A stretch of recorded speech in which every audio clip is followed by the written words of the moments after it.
13 Investigates has discovered disturbing new details about the man convicted in the murder of IU student Hannah Wilson. Daniel Messel is now facing attempted rape charges for an assault that happened over 2 years before he killed Hannah. And now our Sandra Chapman uncovers a trail of troubling behavior that one woman says should have raised flags. For the first time, that woman is speaking out about what she calls the scary encounters and missed clues. A familiar scene in the heart of a college town.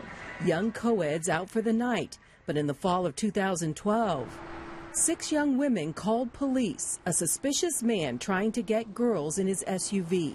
An attempted rape and sexual battery, all within weeks of each other. A man targeting women out alone who had been drinking. This was clear to me that this was a pattern for Mr. Messel. Bloomington police issued no warning. The number of people that live in that area that tried to report it, it's very scary.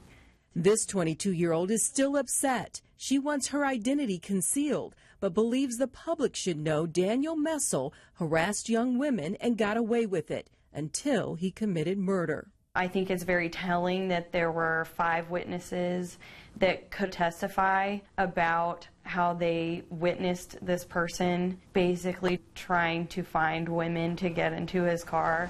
She says she reported harassing behavior 3 times in the fall of 2012. One night, while sitting on her porch on Grant Street, a friend emerged from the dark, running.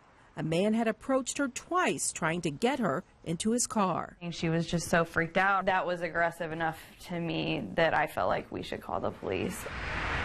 That was August 29, 2012. 3 days later, Indiana University police responded to the attempted rape of a 22-year-old law student. The woman had been out drinking and ended up in a car with a strange man who tried to sexually assault her. She fought back, scratching him before he punched her in the face and took off. She couldn't identify him, but had snagged his DNA under her fingernails. University police say state police did not run the DNA sample through the Indiana or FBI database, claiming there wasn't sufficient quantity for comparison. But if it had been, could it have provided a match to Daniel Messel sooner? Messel's DNA had been in the system since July 1997 from prior felony convictions for violence against women. According to the Indiana Department of Correction, the decision not to run the sample could be a haunting one. He was seeking out a way to carry out his fantasies. By November 2012, the women living near Grant Street had seen the guy in the silver Kia so much they gave him a nickname, the Creeper. But this victim says Bloomington police didn't really seem to care. I think my mindset was that they would want to know that there was an aggressive person and a creepy person driving around. Clearly, these are red flags that we have a potential stalker or even a violent person. Ted Adams is the Brown County prosecutor who convicted Messel in the Hannah Wilson case. He believes Messel followed Hannah home from a bar and somehow got her into his SUV. These crime scene photos show she put up a fight. Her hair and blood were found inside his car. During the struggle, his phone got knocked out of his pocket and landed beneath Hannah's feet. That's what led investigators to Messel. Adams also discovered disturbing pornography on Messel's computer. I think one of them being drunk, sex with drunk, passed out girls, which clearly we wanted to get into at trial, and we were not able to do so. Based on what happened to 6 different women, Adams believes Messel had an attack zone within a 4x5 block area stretching from 10th Street to Kirkwood and between Dunn and Walnut. Just a week after Bloomington police stopped and identified Messel in November 2012, another woman reported a sexual battery. The 18-year-old admitted to accepting a ride from a man she now believes was Messel. He had grabbed her head and thrust it onto his lap.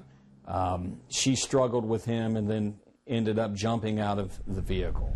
Days later, the so-called creeper was trying to corner another victim and her friend. It was extremely scary the way that he pulled up on the sidewalk and tried to basically accost us. The young women got away and helped Bloomington police track Messel down. I had his license plate number, and that's how they were able to pull him over that night and catch him with his pants down. 428 LKH, I'm pretty sure. Take a look. It's the very same license plate number found on Messel's SUV after his arrest in the Hannah Wilson case 3 years later.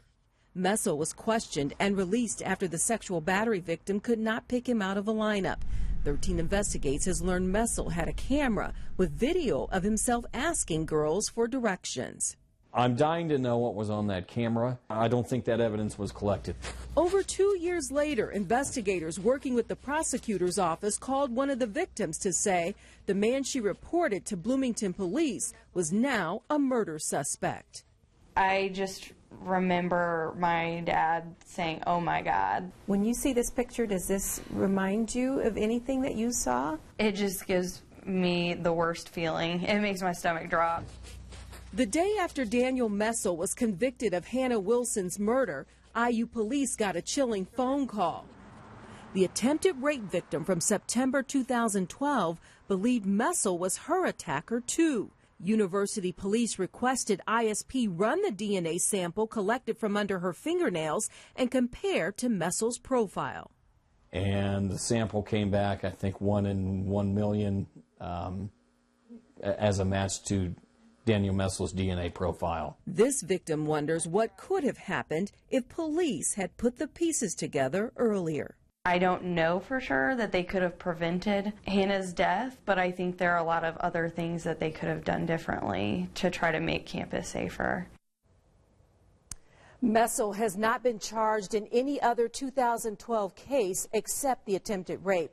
Now, both Indiana State Police and Bloomington Police declined to speak with us about Messel's DNA and timeline reports because of Messel's pending charges. Meanwhile, the victim in the sexual battery case has since submitted evidence for her case, John. You're talking about things that happened in 2012, which is not long after the disappearance of Lauren Spear. That's right. And you got to wonder if there's any connection being drawn there. John, it is a big question for a lot of people. The Brown County prosecutor has confirmed that Bloomington police reviewed the Hannah Wilson murder files in connection with Lauren Spear's disappearance. He says Messel has and remains a person of interest, and right now, that's all that he can say. So it remains to be seen. That's where right. That goes. All right. Thank you, Sandra.